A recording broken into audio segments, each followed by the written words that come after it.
que ce soit clair tout de suite et pour tout le monde.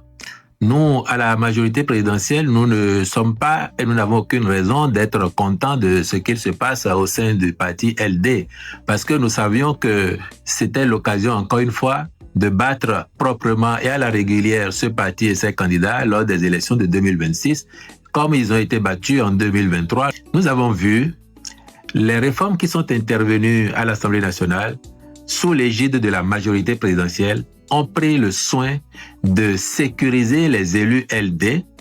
D'abord, nous avons tenu compte du nombre de parrains dont le parti disposait pour être sûr qu'il pourra prendre part à l'élection présidentielle tant qu'il le voudrait.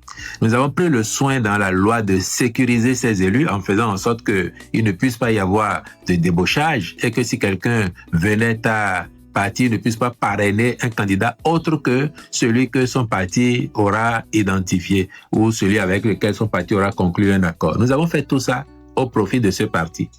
Regardez, nous avons observé que le député Basil Ahossi, qui n'est pas n'importe qui, au sein de ce parti et dans notre pays, pour les responsabilités qu'il a occupées et qu'il occupe encore aujourd'hui, tout en étant membre de ce parti d'opposition, a dit, lorsqu'il a vu le profil de notre candidat, M. Wadaï, il a dit « Je soutiens le candidat que la majorité présidentielle a désigné.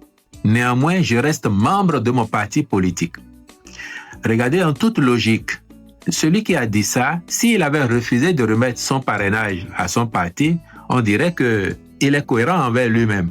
Mais s'il n'avait pas remis son parrainage, depuis longtemps, on aurait fait le débat de « Ah, le parti ne pourra pas avoir de candidat à la présidentielle » et tout le monde dirait alors, comme il a dit qu'il soutient le candidat de la mouvance, c'est donc la mouvance qui lui a demandé de ne pas remettre son parrainage et c'est la mouvance qui ainsi aurait empêché LD d'aller aux élections.